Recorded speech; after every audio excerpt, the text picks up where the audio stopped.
Remember him? Oh, certainly.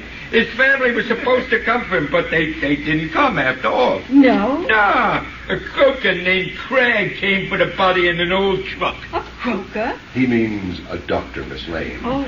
That's the rather unflattering prison term for a medico. Oh. Yeah. I reckon this croaker Cragg had bought the body. Anyways, he took it away quick. He was in a great hurry, too. The stiff wasn't even cold yet. Do you know where this, Dr. Cragg came from? Sure, from the city. I got his address on the register down at the gate. You want it? Oh, yes, please. Thank you very much, Sloan. A doctor named Cragg, Margot? Do you have his address? Yes, here it is. Oh, thank you. Now, listen, Margot, I've got to go out now. Lamont, I'm going with you. No, you're not. You're going home to be sure that your father doesn't leave the house until this thing is cleared up. I don't think it'll be for long, but I don't want to take chances on his safety. But where are you going? Shadow is going to pay a visit to a certain Dr. Cragg.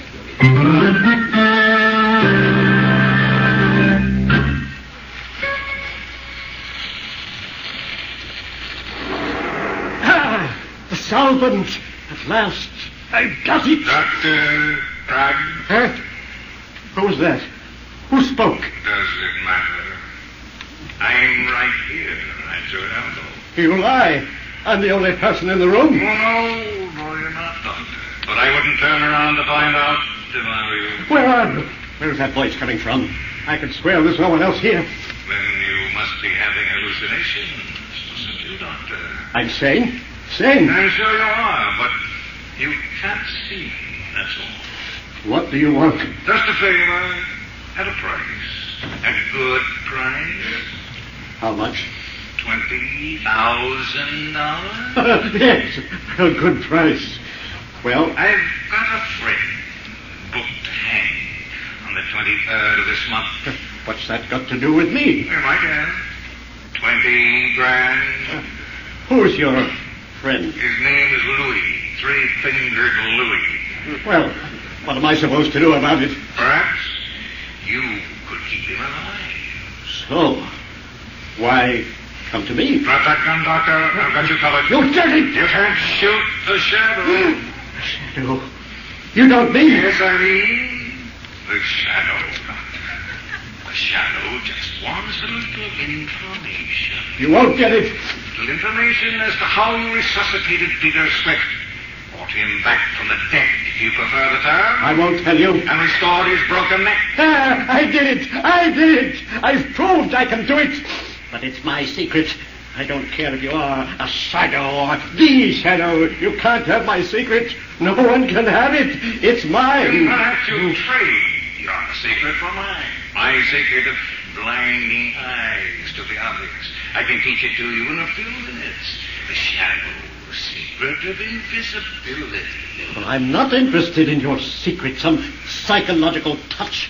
What's the power of making oneself invisible compared to the secret of making the dead live? Perhaps you're right. Perhaps there is no comparison. But where'd you learn that secret, Cragg? Tibet or an African jungle? I won't tell you. It's mine. How long will it be yours? For as long as I want it to be. Forever and for all eternity. Because only I know the secret, and I shall never reveal it.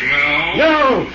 They called me a madman. They threatened to put me in an institution. You are mad, Cragg. No.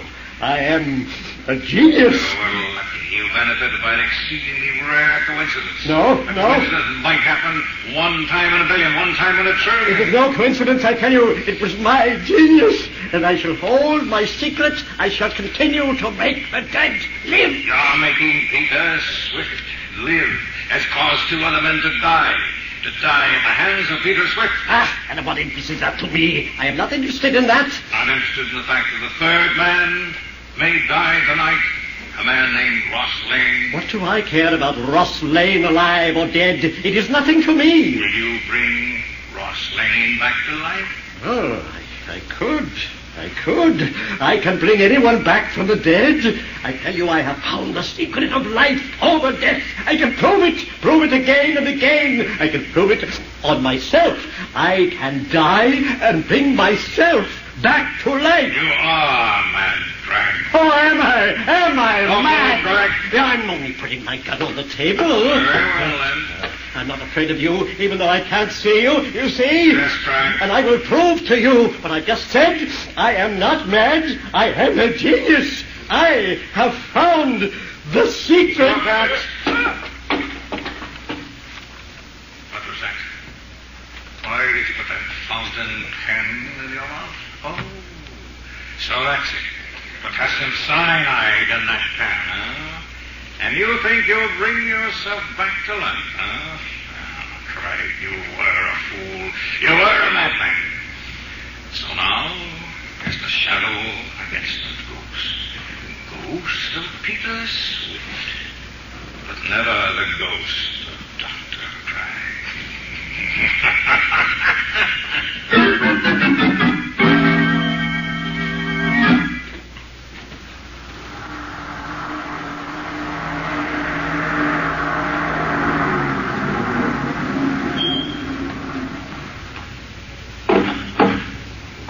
That you, Jenkins?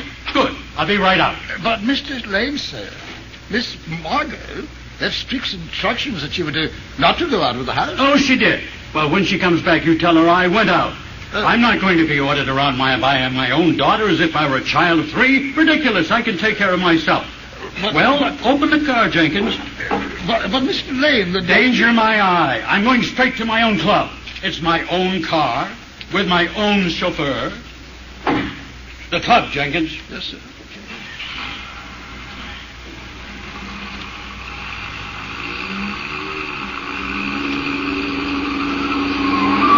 Jenkins, be careful. You turned that corner on 2 wheels. Remember, I have a weak heart. Drive carefully. Jenkins, did you hear me? Jenkins, what's the matter with you? Stop the car this instant. Jenkins,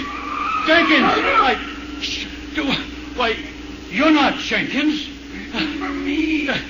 Ross Lane? Why, you're Peter Swift. I I don't care who you are. Stop this car. Let me out. Let me out.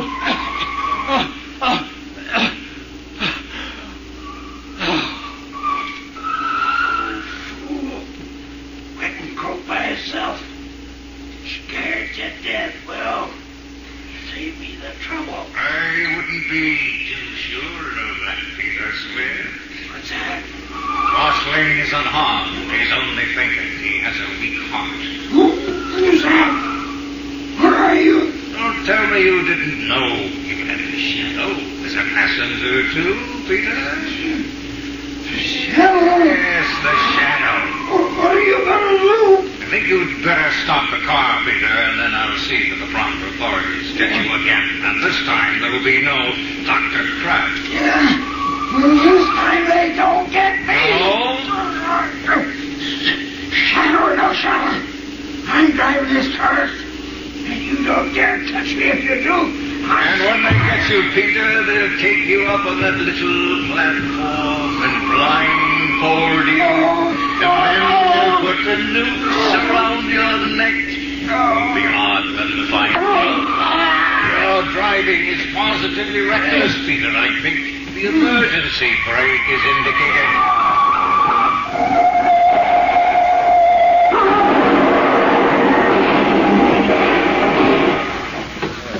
Did you see that crash? That drunken driver! That car's a total wreck. We have got 3 head-ons. There's 2 men in there! Please let me in. I'm a doctor. How about it, Doc? The old man in the back is all right. He's just fainted.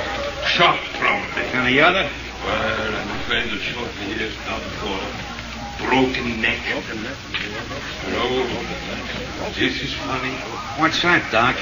The chauffeur has a metal brace on his neck now.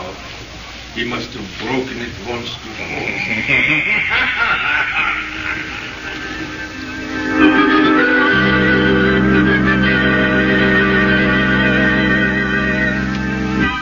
Well, there he is, Peter Swift, the only guy that ever died twice. Yeah, we're giving him a swell funeral, all right. I bet there's guys from every mob in town, right in this room. Don't he look natural?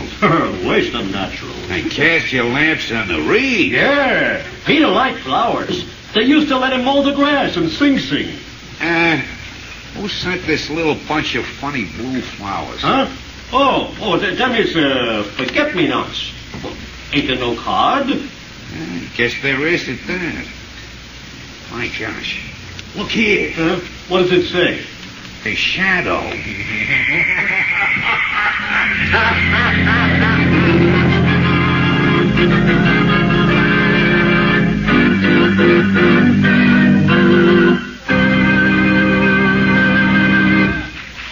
Ladies and gentlemen, before today's thrilling episode in the life of the Shadow comes to a close, we have an announcement that I'm sure will be of interest to everybody. Beginning today, Mr. John Barclay, our blue coal heating expert, will give a series of practical talks on the subject of automatic heating. Ladies and gentlemen, Mr. Barclay. Good evening, friends. Today, more than ever before, we realize the need for absolutely uniform heat in order to enjoy really healthful living conditions. However, many people are under the impression that it is necessary to spend huge sums of money and install elaborate equipment in order to have this uniform heat. In other years, that was true. But today, you can have uniform heat 24 hours a day for as little as $18.95. That's the price of a blue coal automatic heat regulator. Is this a simple device which can be installed on any kind of heating equipment? Oh, yes. It works equally well. Hot air, hot water, steam or vapor heating plants, even on space heaters, which you probably know of as parlor stoves.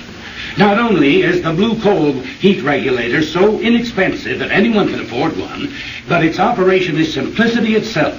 It consists of a thermostat located right upstairs where it's always handy, or you can have it in your living room, your dining room, your kitchen, anywhere at all.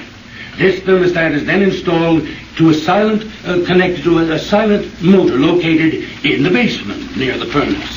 Is it easy to install? Why, yes. Yes, the installation of the blue coal heat regulator is such a simple matter that it requires but an hour or two. In fact, you don't even have to let the fire in your furnace go out. And the charge for installation is very low, averaging around $5. Why not drop in to see your nearest blue coal dealer and let him tell you more about this remarkable new heat regulator?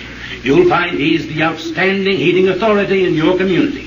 And take advantage of his John Barclay trained serviceman, who is qualified to give you expert counsel on any heating problem at no charge whatever. I thank you.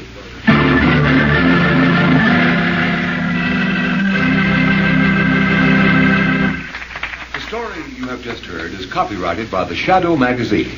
Any similarity to persons living or dead is purely coincidental. Weed of crime bears bitter fruit. Crime does not pay. The Shadow knows.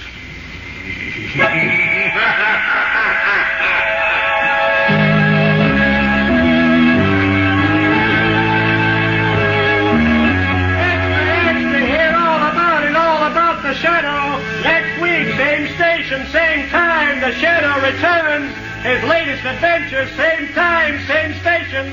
Extra, don't miss it, extra.